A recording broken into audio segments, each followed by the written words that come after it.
Alors, au cours précédent, on avait travaillé Adobe Illustrator et vous allez voir que on avait fait du texte en fait dans Adobe Illustrator, si vous vous souvenez.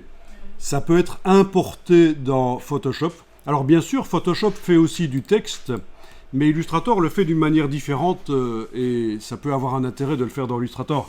Donc ça, c'est une chose qui sera vue plus tard, comment importer, amener dans un décor du texte qui a été fait plutôt dans Illustrator et pas dans Photoshop. Là, le but, c'est d'amener l'ours dans le décor. Alors, avant, je vais vous donner... Non, je ne vous donne pas une astuce ici. Si, je vais quand même vous donner une astuce très intéressante, bien que ce ne soit pas très visible dans l'image ici, pour donner un aspect professionnel à vos images prises à l'extérieur. La différence entre une image faite par un pro et une image faite par quelqu'un de lambda, c'est que dans l'image d'un pro, ce qui est vertical dans la réalité sera également vertical dans la photo. Alors qu'ici, je ne sais pas si vous remarquez, mais c'est penché. Eh bien, ce qu'on peut faire, vraiment c'est une super astuce, c'est rectifier les verticales dans la photo et votre image aura l'air déjà plus professionnelle, plus publicitaire dans le style. Alors on y va. Vous activez le calque. Est-ce que certains parmi vous ont à la place du calque et je vais faire l'opération ici, ont un arrière-plan? Ok. Dans ce cas-là, ceux qui ont un arrière-plan, vous allez être obligés de déverrouiller l'arrière-plan parce qu'il y a un verrou. On ne peut pas faire ce qu'on veut avec. Et ça, on le fait en double-cliquant sur la droite de l'arrière-plan. Donc ceux qui ont un calque n'ont pas besoin de faire ça. C'est juste ceux qui ont uniquement un arrière-plan. On double-clique à droite. Ça dit que ça va faire un nouveau calque qui va s'appeler calque 0. Vous cliquez sur OK. Et là, le verrou est parti et vous êtes bon pour faire l'opération qui va être faite.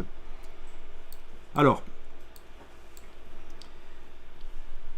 ça pourrait être intéressant d'afficher la grille. Donc vous pouvez aller dans le menu affichage, afficher grille, bien que ce ne soit pas toujours nécessaire, mais ça peut vous aider. Menu affichage, afficher grille.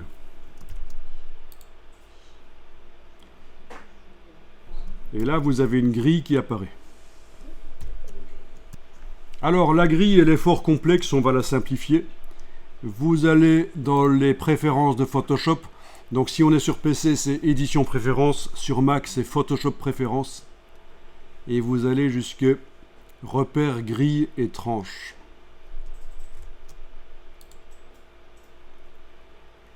Et là, il va falloir aller modifier la grille. Bon, ici, subdivision, il faut mettre 1. On va peut-être laisser 2 cm. Vous avez aussi ça, 2 cm? Ok. Voilà, vous avez une grille un peu moins complexe. On a enlevé les subdivisions. En mettant une au lieu de 4, on n'a pas les subdivisions. Alors, ce qu'on va faire ici, c'est aller dans le menu Édition, Transformation, Manuel. Et le raccourci, il est fort connu dans Photoshop, c'est CTRL-T sur le PC ou Command-T sur le Mac. C'est très souvent qu'on utilise ça, la transformation manuelle. Alors ce qu'on va utiliser, c'est une fonction qui s'appelle la torsion, qu'on trouve aussi directement dans Transformation Torsion. Où est-ce qu'elle est? Non, elle n'est pas là. Distorsion, ils ont appelé ça maintenant, ok. Mais c'est pas grave, moi j'y vais par transformation manuelle. Voilà. Vous voyez les poignées. Alors, en utilisant des raccourcis clavier, on va enclencher la fonction de torsion. Vous allez enfoncer la touche commande du Mac ou contrôle du PC et prendre la poignée là au-dessus et vous arrivez à tordre l'image, vous voyez? C'est bon?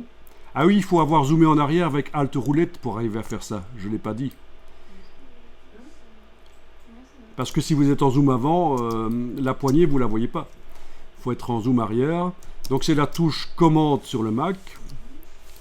Et le but, c'est de déplacer la poignée en horizontale, de manière à ce que ce qui est vertical dans la réalité soit verticale dans la photo. De chaque côté. La grille peut vous aider, mais parfois on le fait à l'œil et ça marche. Voilà. C'est pas toujours évident d'avoir tip-top ce qu'on veut, mais en tout cas, ça va donner un côté plus pro à vos photos. On peut, quand on est un vrai pro de la photographie, obtenir une photo dans laquelle les verticales de la réalité sont verticales sur la photo. On utilise ce qu'on appelle un objectif à décentrement. On valide avec le petit V. Vous pouvez faire affichage, vous désactivez extra. Le petit V, il est au-dessus. Pour valider la transformation, le petit V, il est dans la barre au-dessus. Affichage extra, ça enlève la grille. Si vous faites un commande Z, commande majuscule Z, vous voyez l'avant et après. Commande Z, commande majuscule Z, vous faites en fait édition annulée et édition rétablir. C'est ce que vous êtes en train de faire. Commande Z, commande majuscule Z. Évidemment, CTRL Z sur le PC, CTRL majuscule Z. Voilà. Bon, ben ça, c'est déjà une première chose. On va enregistrer le document comme ça. Enregistrer sous, je vais peut-être l'enregistrer sous le nom 02. Ce n'est qu'un tout petit aperçu de ce qu'on peut faire dans Photoshop. Quand vous avez aussi des effets de grand angle indésirables, vous pouvez les annuler. Il y a aussi une correction des grands angles dans Photoshop. Il y a plein de choses, évidemment, c'est monstrueux ce logiciel. Et encore, si vous passez à After Effects, un autre logiciel Adobe, vous avez encore plus de fonctions sur des vidéos. Voilà. Mais là, bonne chance il faut vraiment être spécialisé parce que c'est lourd comme apprentissage.